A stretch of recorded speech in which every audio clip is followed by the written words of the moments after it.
Alors, qu'est-ce que nous pouvons dire pour les amalgames dentaires? Nous allons faire un petit historique. Donc là, nous avons donc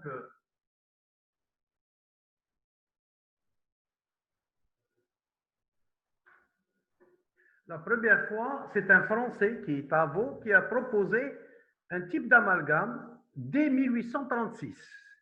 Alors, il y avait uniquement de l'argent qui était la poudre et du mercure. Puis par la suite, Black, en 1896, il a proposé un mélange, un alliage qui est constitué de 65% d'argent, 29% d'étain et moins de 6% de cuivre. Ça, c'est ce qu'on appelle les amalgames conventionnels, donc les anciens amalgames. Alors, l'amalgame dentaire donc, résulte de la combinaison d'une poudre, donc toujours une poudre qui constitue l'alliage, donc l'argent, l'étain et le cuivre, et qui est mélangée à un liquide, un métal liquide à température ambiante qui est le mercure.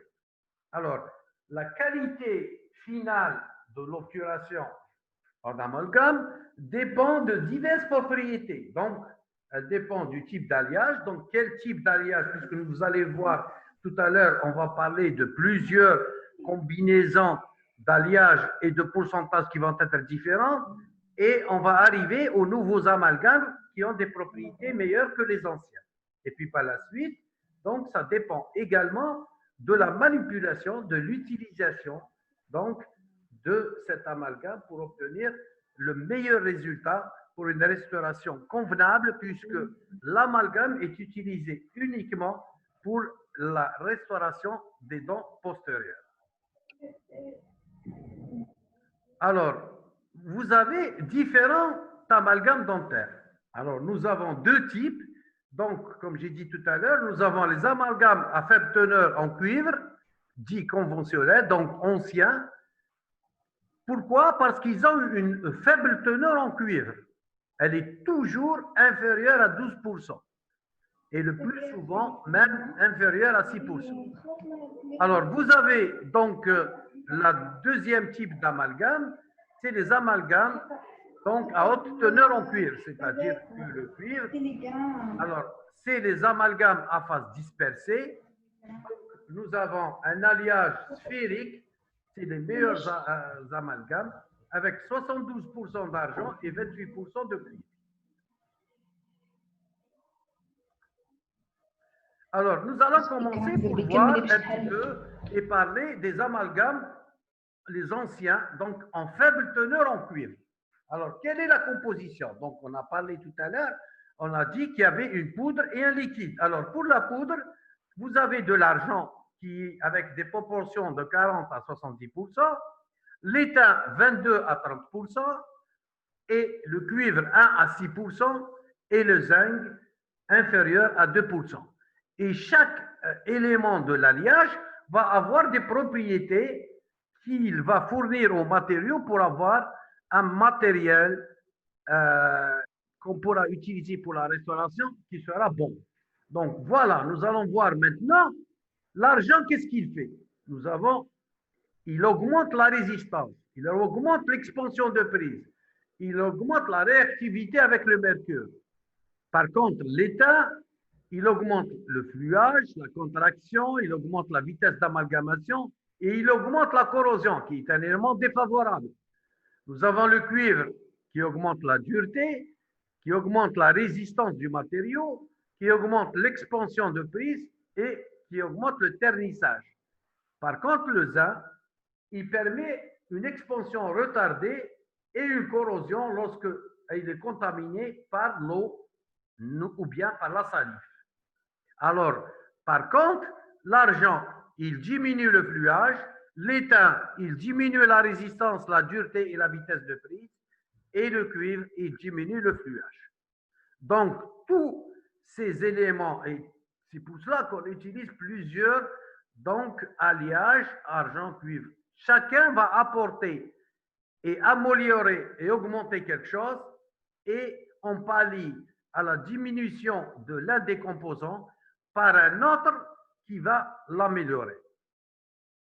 Alors, les amalgames, toujours à faible teneur en cuivre, le liquide, c'est quoi? Alors, le liquide, c'est donc du mercure. Il représente un peu plus de 50% en poids du mélange avec la poudre.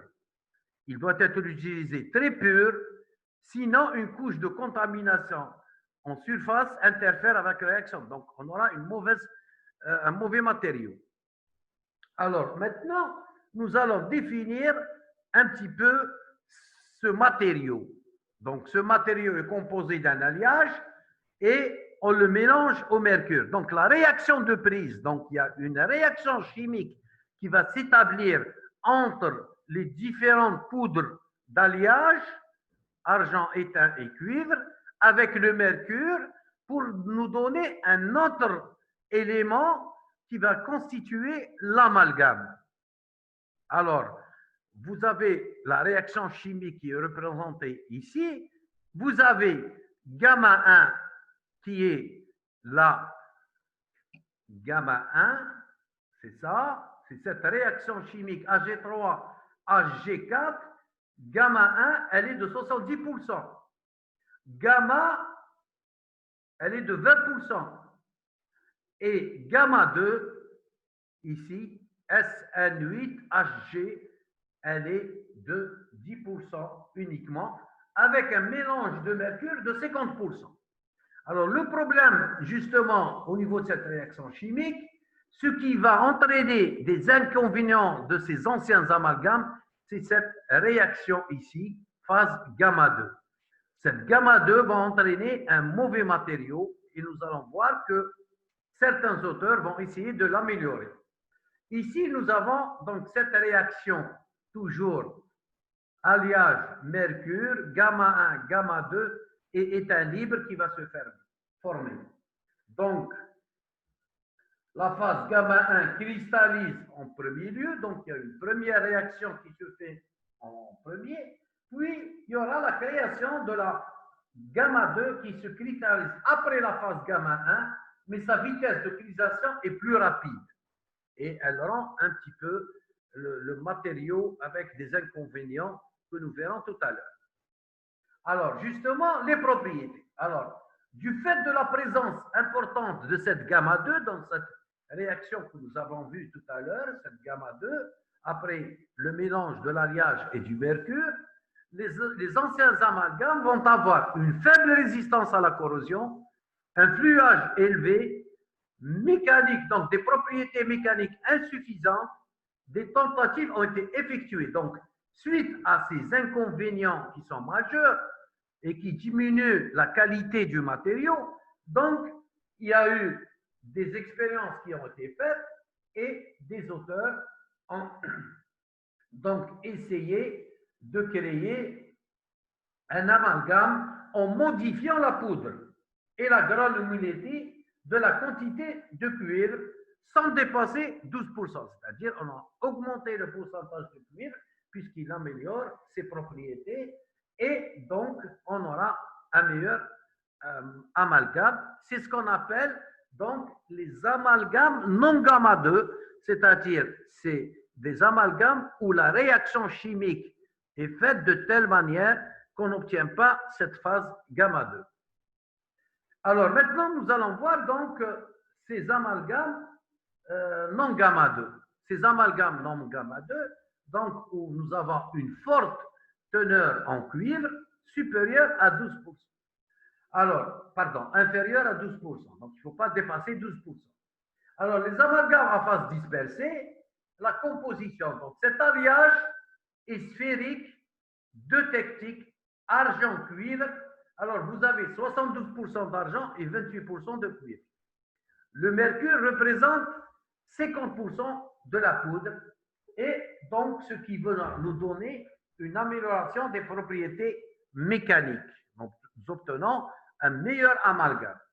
Nous allons justement l'expliquer ici par la même chose que tout à l'heure, cette réaction chimique qui va se faire entre l'alliage, donc l'alliage où nous avons une forte teneur en cuivre, bêta ici, qu'on appelle bêta. Donc cet alliage, on rajoute donc le cuivre en plus, qui va Par la suite, tout cet alliage va se mélanger au mercure pour nous donner gamma 1, N', gamma et bêta. Donc, vous voyez que dans le résultat de l'amalgamation, nous n'avons plus cette réaction gamma 2.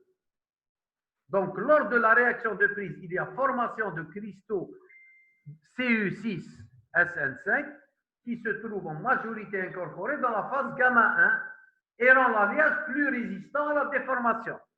Alors, nous avons bien sûr la même chose que tout à l'heure. Cette réaction ne se fait pas d'un seul temps. Nous avons une première étape, une deuxième étape et enfin une troisième étape où donc l'étain qui a plus d'affinité pour le cuivre que pour le mercure réagit donc avec l'excès de cuivre à la surface des particules pour former une nouvelle phase N' que vous avez observée au niveau de la réaction en haut. La phase donc deutétique est responsable de la disparition de la phase gamma 2, donc on n'a plus cette phase gamma 2 qui nous donnait de mauvais matériaux, car l'affinité de l'étain est plus grande pour le cuivre. Et donc l'étain va se mélanger avec le cuivre pour former cette formule donc Cu6SN5 N', et donc on aura un meilleur amalgame avec de meilleures propriétés. Voilà donc justement, donc on obtient donc une amélioration significative de la résistance de la corrosion, un fluage faible et des propriétés mécaniques renforcées.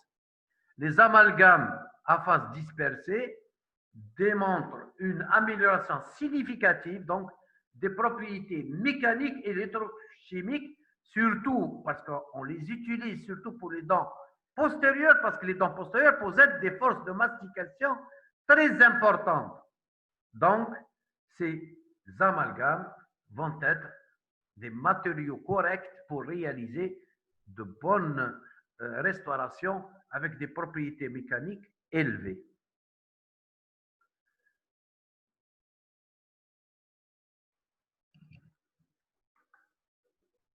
Alors, les propriétés, on va maintenant décortiquer les autres propriétés. Alors, nous avons pour les propriétés pour la dureté. Alors, vous voyez, nous avons une comparaison ici entre la dureté des anciens amalgames en haut et la dureté des amalgames, nouveaux amalgames non gamma 2. Et nous constatons donc que vous voyez pour les amalgames HSSC, vous avez 180 quand même Vickers, donc l'augmentation de la dureté de ces matériaux, donc, et donc ils sont de bonne qualité pour restaurer au niveau des dents postérieures. La même chose pour les phases de traction, vous avez donc les amalgames, donc les anciens, qui ont des propriétés moins bonnes que les nouveaux, et vous avez donc une comparaison très nette entre les conventionnels qui sont de 100 Vickers et donc les autres qui vont, alors vous avez les conventionnels qui sont pardon de 50 et les amalgames non gamma 2 sphériques de 55. Donc il y a une amélioration, même pour la résistance à la compression, même chose. Donc nous avons toujours une amélioration et de bonnes propriétés à la compression. Le fluage est amélioré. Alors, vous voyez que pour les amalgames conventionnels, il est de 6%. Alors, pour les derniers amalgames non gamma 2 et sphériques, il est de 0,05%, donc très inférieur. Donc, et donc, ça permettra d'éviter les déformations du matériau. Alors là, vous avez donc la même chose. On reprend un tableau pour la dureté, puisque c'est une des propriétés importantes de l'amalgame. Et vous voyez donc les amalgames conventionnels entre 90 et 100 Vickers. Alors, les amalgames sphériques, 130 à 160. Vous voyez donc qu'on peut, grâce au meilleur choix de l'amalgame non gamma 2 et sphérique, on peut obtenir donc une propriété pour la dureté qui est meilleure.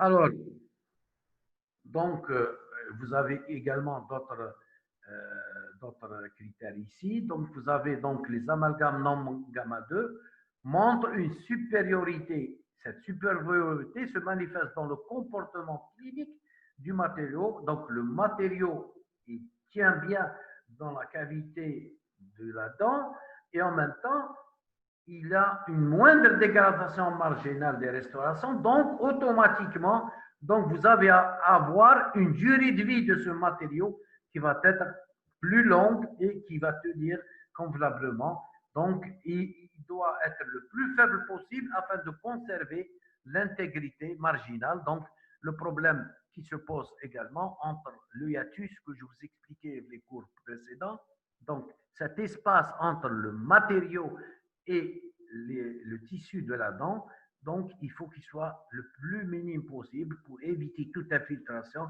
et toute récidive possible.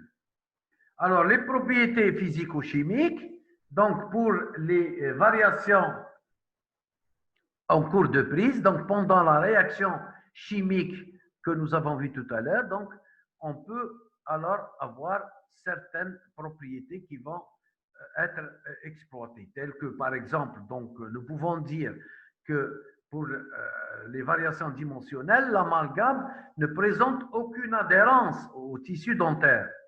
Donc, ce n'est pas comme le composite qui adhère et grâce au microclavetage donc, et à la rétention mécanique et chimique, il colle à la dent et il ne se décolle pas. Donc là, l'amalgame dentaire n'adhère pas à la dent. Donc, on est obligé de faire des préparations cavitaires rétentives, de respecter les principes de Black que nous vous avons montrés au niveau du cours.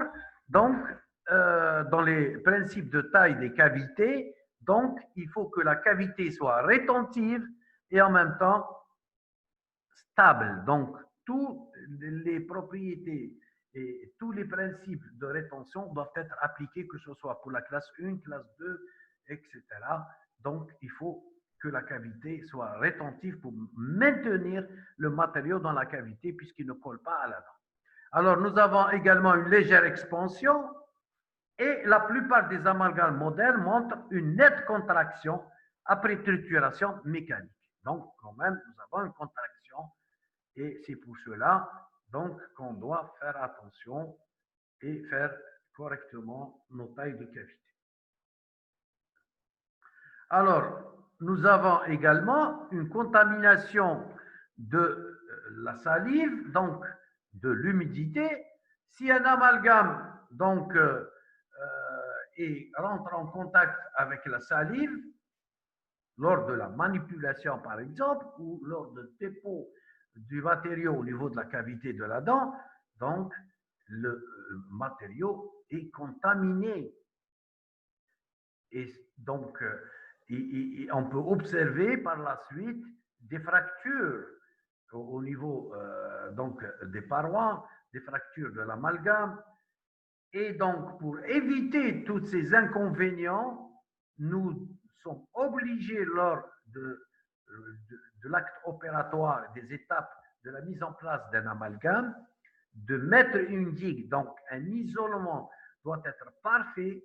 Donc, pour éviter cette contamination salivaire et qui va entraîner donc une détérioration de l'amalgame, soit à l'aide de la digue, soit à l'aide de coton salivaire bien isolé, en utilisant également une pompe à salive ou un aspirateur chirurgical parfois. Alors, nous avons d'autres propriétés telles que les variations thermiques, d'origine thermique. Donc, ici, nous avons la conductibilité thermique. Cette conductivité est 13, donc elle est de 0,023, elle est 13 fois plus faible que celle de l'or et 20 fois plus importante que celle d'un composite. Elle est de 37 fois supérieure à celle de la dentite. Donc, tout ça va nous donner donc une conductivité élevée, ce qui amplifie le facteur de dilatation thermique. Donc là, nous avons un risque d'élévation de la température et la transmission des différentes variations de température, et on peut avoir donc des actions néfastes au niveau de la pulpe. Donc c'est pour cette raison qu'on est obligé d'utiliser un fond protecteur donc à l'oxyde de zinc eugénol pour éviter donc une détérioration ou une lésion inflammatoire de la pulpe. Alors, pour les propriétés électrochimiques, nous avons un problème, c'est celui de la corrosion. Donc, qui dit corrosion, dit altération donc du matériau de l'amalgame.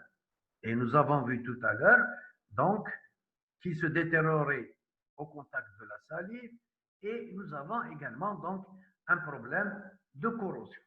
Alors,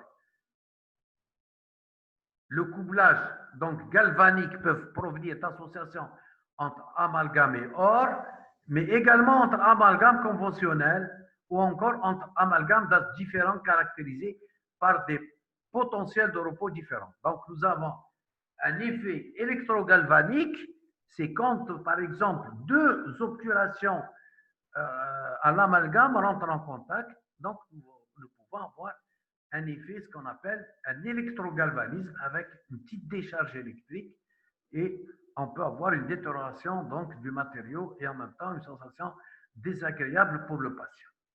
Alors, pour un amalgame traditionnel, on observe un courant d'oxydation important.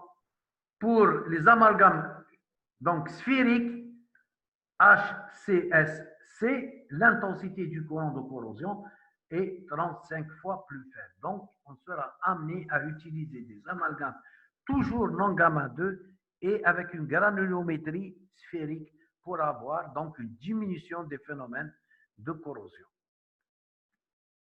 Alors, la conséquence donc de la corrosion, donc elle détériore tout ce qui est marginal, donc une détérioration marginale de la restauration. Ça veut dire que nous allons avoir donc une brèche entre le matériau et la dent, et donc infiltration bactérienne et donc récidive carieuse et peut-être même des risques au niveau pulpaire.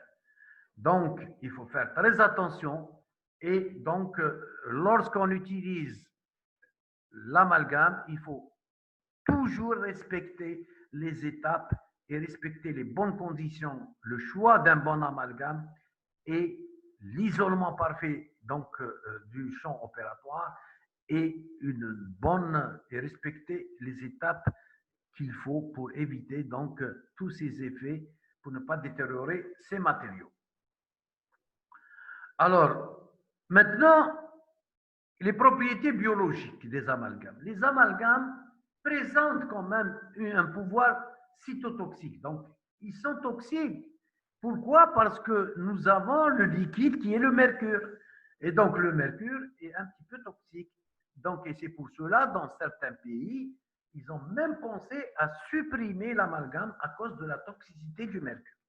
Mais l'OMS, jusqu'à ce jour, n'a pas vraiment interdit l'utilisation de l'amalgame, mais on utilise toujours cet amalgame si on l'utilise dans de bonnes conditions, si on respecte donc toutes les précautions pour éviter qu'il soit toxique pour le patient, et en utilisant donc un aspirateur chirurgical, en isolant convenablement la dent, etc. Donc voilà, donc il faut toujours tenir compte de ce facteur, et c'est pour cette raison également que lorsqu'on l'utilise dans une cavité, on est obligé de mettre un fond protecteur pour éviter qu'il entraîne une inflammation donc pulpaire. Alors, toujours donc dans ce problème de toxicité des amalgames, alors l'Institut national de recherche et de sécurité, il a établi des normes précises de sécurité concernant les vapeurs de mercure, aussi bien que les sels sont toxiques à des doses de l'ordre de 0,1 mg par mètre cube. Donc, il faut faire attention Il ne faut pas laisser les débris d'amalgame tomber dans le cabinet dentaire et les laisser. Il faut donc les ramasser immédiatement, les jeter, parce que l'amalgame s'évapore. Et l'amalgame donc libère du mercure essentiel lors de la condensation, du polissage et lors de la dépose d'une restauration. Donc voilà, donc il faut l'utiliser dans de bonnes conditions et éviter qu'il soit toxique pour le patient. Alors maintenant, nous allons voir les manipulations, comment on va utiliser ce matériau qui est l'amalgame. Alors, donc, la première chose que nous devons faire, c'est le choix du type de l'alliage. Donc, comme j'en ai dit tout à l'heure, il faut un amalgame non gamma 2. Choix du type de la poudre, il faudrait que ça soit une poudre sphérique, donc pour avoir le meilleur type d'amalgame pour éviter les inconvénients néfastes. Alors, nous avons des recommandations donc, et des conseils que nous devons respecter. Donc, il faut respecter les indications du matériau, n'utiliser que les amalgames non gamma 2 en capsule prédosée. Des lésions liconoïdes observées, il faudra désobturer et enlever ces obturations. Il ne faut pas placer des amalgames au voisinage d'autres obturations métalliques afin d'éviter la corrosion et l'électrogalvanisme. Le fraisage et le polissage entraînent une volatilisation du mercure, doivent être réalisés toujours sous refroidissement, aspiration et isolement du champ opératoire. La mastication de gomme mâchée augmente transitoirement la libération du mercure par les amalgames. Leur consommation doit être évitée pour les porteurs de plusieurs amalgames. Alors, quelles sont les indications? Donc, nous avons dit que les amalgames sont utilisés pour les cavités de classe 1, 2 et 5 des molaires et prémolaires, donc les dents postérieures. Les mêmes choses, la cavité complexe, donc pour les dents très délabrées, les dents postérieures, même chose. Obturation en rétro, elle se faisait avec l'amalgame, mais avec l'apparition du MTA et biodontine, comme on a vu déjà, donc on n'utilise plus. Contre-indication, ne jamais utiliser un amalgame dans les classes 3, 4 et 5 de Black, sur les dents antérieures donc. Les reconstitutions complexes sur dents antérieures également à proscrire.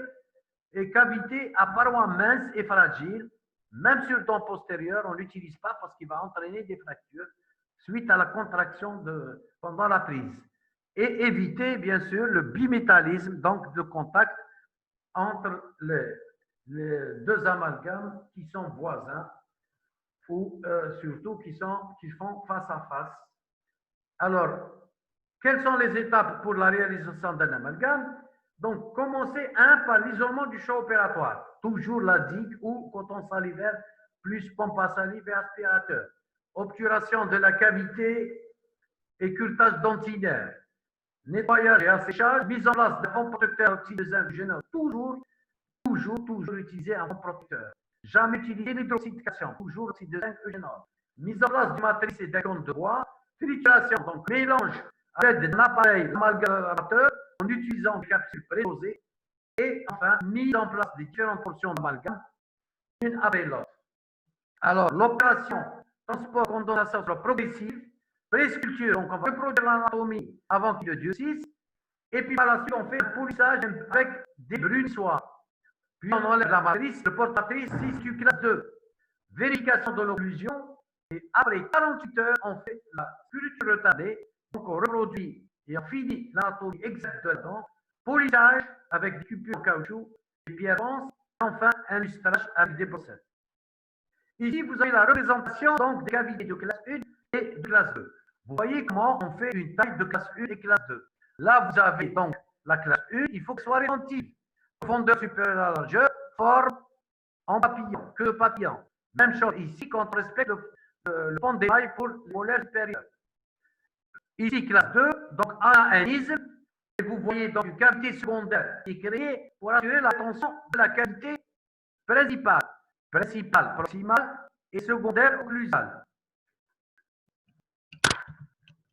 Là, vous voyez, on met un fond protecteur. Vous avez ici une classe 2. Et voilà, à la fin, comment on obtient une restauration de l'amalgame. En bas, vous avez des restaurations de l'amalgame. Vous avez des classes 1 et des classes 2. Et vous voyez le résultat qu'on obtient après en respectant les étapes correctement, on obtient de très bons amalgames qui vont durer longtemps. Ici, vous avez pour le protocole opératoire. Donc, on commence par l'isolement du champ opératoire avec du NIC. Ouverture, cutage dentinaire, on élimine toute la lentille qui arrive. Puis par la suite, on va prendre, donc, on va malaxer à l'aide d'un amalgamateur amalgame par capsule prédosée et on utilise un porte-amalgame et on le dépose au niveau de la cavité après avoir mis donc une matrice, vous voyez la matrice ici, et le point de bois pour éviter que les excès n'aillent en dessous de la chantier. Et pour représenter et pour reproduire exactement le point de contact ici. Donc, on va mettre à l'aide de porte-amalgame des portions qu'on va condenser ici, partie par partie, jusqu'au remplissage, hein, ici. Et puis par la suite, on va faire une pré-sculpture de l'amalgame. Après 48 heures, on vérifie l'occlusion ici et on donne un rendez-vous avec 48 heures. On va, avec les fraises, reproduire exactement l'anatomie et enlever l'amalgame qui a été oxydé en surface, qui a été en contact avec la salive, et on va finir par polir à l'aide du capsule. Donc en caoutchouc, et on va polir exactement l'amalgame. Et vous voyez ici le brillant et la reproduction de l'anatomie exacte de la face occlusale, de la face proximale, et nous obtenons un très bon amalgame, une très bonne restauration. Alors, je vous remercie. Donc, si vous avez, avant de partir, des questions éventuellement concernant l'une des étapes, concernant les propriétés, alors je suis à votre disposition pour répondre aux questions que vous posez. Je vois qu'il n'y a pas d'énervement.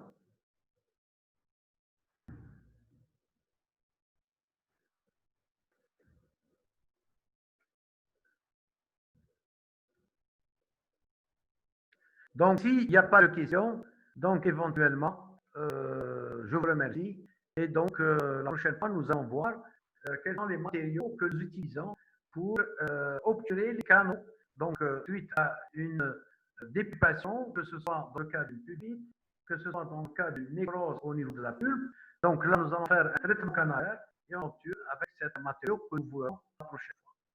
Donc, nous avons terminé pour le cours aujourd'hui.